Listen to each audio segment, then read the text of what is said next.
What if everything you thought you knew about NASCAR victories was only half the story? What if the cheering crowds, the checkered flags, and the glory on the asphalt were just the surface of a much darker, more intense battle, a battle fought in secret, where engines hum with hidden power, where dyno rooms are as decisive as the racetrack itself, and where victory is forged before the car even leaves the garage? The fans see skill, courage, and strategy. But behind the scenes, raw innovation, audacity, and secrecy decide the true champions. This is the story of gray market engines, the shadow power that reshaped NASCAR forever. 1960s, the birth of gray market. Ingenuity. The 1960s were a decade of revolution on and off the track. Factory-backed teams dominated, but a few visionary engineers and mechanics realized that winning could be manufactured in secrecy. Smokey Yunick, audacious, cunning, and unpredictable, became a legend of loopholes. In dimly lit garages, Yunick and his small crew worked precision metal, polished every port, reshaped manifolds, rerouted fuel lines, crafting engines that could breathe better, burn cleaner, and last longer than any rivals, all without technically breaking NASCAR's rules. Teams lucky enough to access Yunick engines suddenly found themselves unbeatable. Competitors stared at speedometers, perplexed, whispering about illegal tweaks that inspectors couldn't see, about machines that defied explanation. Meanwhile, Maurice "Chief" Petty quietly refined engines for Richard Petty, focusing on precision and reliability. With optimized bore and stroke, valve timing adjustments, and razor-sharp tolerances, Petty's engines powered 200 career wins and 7 championships. Legal in every sense, yet devastatingly effective, they forced rivals into gray market experimentation, seeding the earliest shadows of the hidden engine wars. The introduction of the Chrysler 426 Hemi ignited the first major controversy.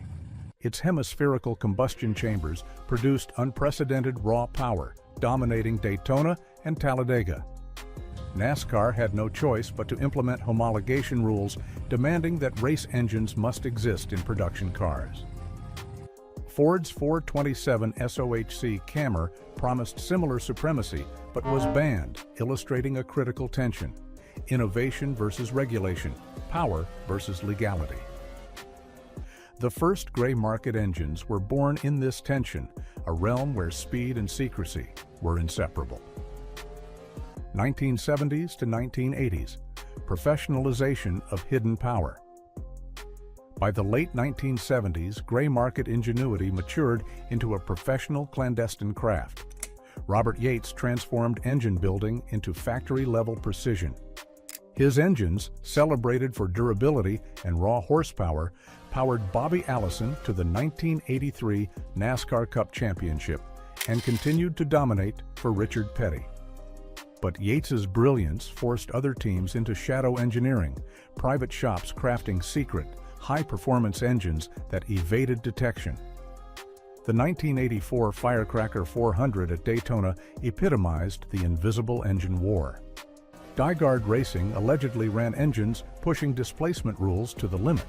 No penalties were issued, but rumors of oversized blocks and clandestine modifications spread through paddocks. Fans cheered what they thought was driver skill, unaware that victory was being engineered in secret. During this era, independent dyno shops emerged, servicing teams outside factory networks.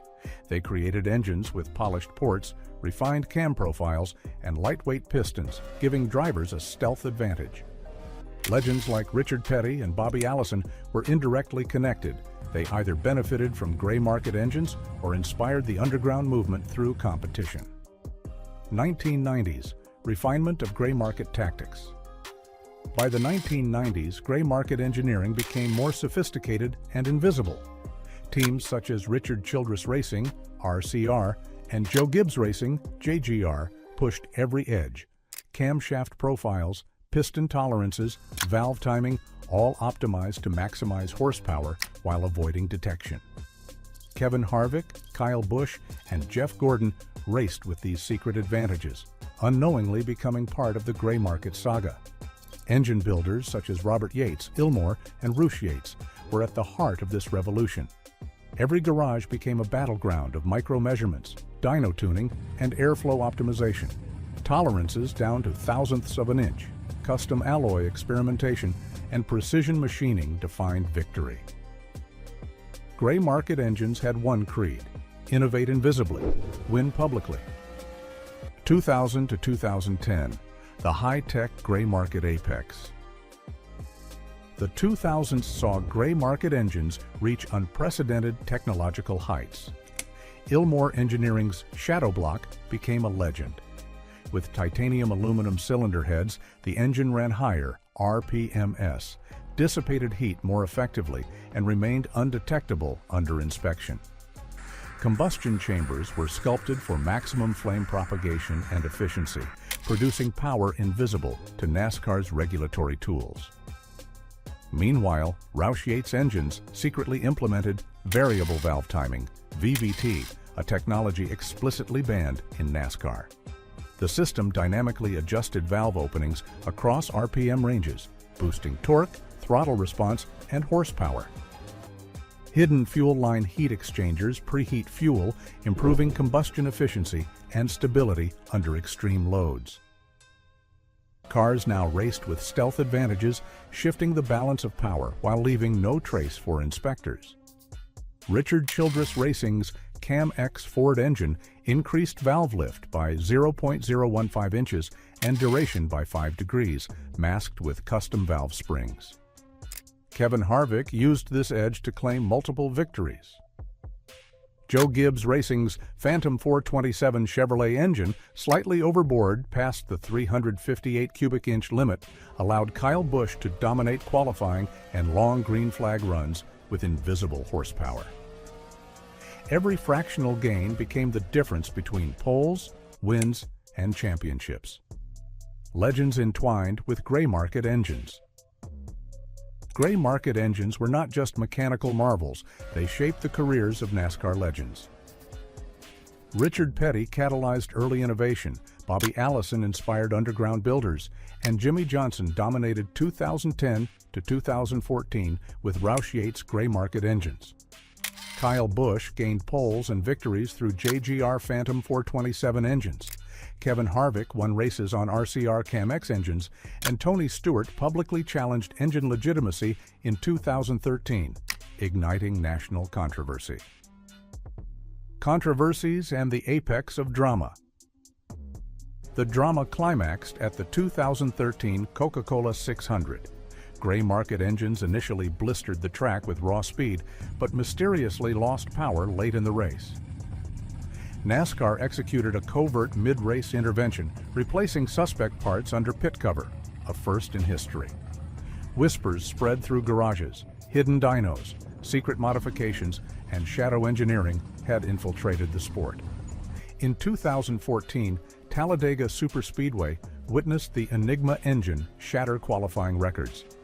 Post-qualifying teardown revealed illegal camshaft modifications, optimized for extreme RPMs. Immediate disqualification sent shockwaves, exposing years of clandestine gray market gains and casting doubt on prior championships. Technical expose the secret machinery of victory. In the quiet garages of NASCAR, gray market engines worked in secret, turning engineering brilliance into triumph. The Ilmor Shadow Block roared with titanium aluminum heads and micro-patterned combustion chambers, spinning higher RPMs than anyone imagined. Rush Yates Vave VT engines twisted dynamic valve timing across every RPM range. At RCR, CAM-X stretched valve lift and duration with custom springs, slipping past inspection. And the Phantom 427 at JGR boasted a fractional overbore, near 427 cubic inches, giving a razor-thin edge. Fuel injection heat exchangers preheated fuel for superior combustion stability. Every microscopic tweak mattered. Every fractional adjustment decided poles, wins, and championships. Fans cheered, unaware that the true magic of racing wasn't on the track. It was secretly crafted in the shadows, invisible, meticulous, and unstoppable. Legacy. NASCAR reformed and transformed. The gray market scandal of 2015 shook NASCAR to its core. Secret engines that had dominated tracks for years, crafted with illegal alloys, camshaft manipulations, and outlawed variable valve timing (VVT), were suddenly exposed. NASCAR responded with surgical precision. Laser scanning, robotic inspections, and metallurgical analyses left no component unexamined. Teams faced multi-million-dollar fines, personnel suspensions, and permanent bans, sending a clear message. No innovation, no matter how clever, could escape accountability. But the scandal also birthed a new era. Techniques once hidden, precision machining, micro-patterned combustion chambers, advanced telemetry, and preheated fuel injection systems were refined and legalized, becoming the foundation of modern NASCAR engineering. Today, every car races fairly, yet it still pushes the limits of technology. The ghosts of shadow engines remain, a reminder that ingenuity and rebellion once rewrote the rulebook and reshaped a sport forever. The engines rest, the garages are silent, the roar of the crowd fades. But the legacy of shadow horsepower endures. Every cam profile, piston tweak, and dyno-tested secret echoes in victories and championships. From Smokey Yunick to Jimmy Johnson, from the Chrysler 426 Hemi to the Phantom 427, the story of gray market engines is one of secrecy, controversy, brilliance, and ambition. Victory in NASCAR has never been just about skill on asphalt. It is forged in secret innovation, audacious engineering, and daring hearts willing to push boundaries when no one is watching. Gray market engines did not just win races, they reshaped a sport, forged legends, and defined an era. If you love diving into these hidden machines, subscribe and stay tuned, because the next story might reveal a secret even the track officials never saw.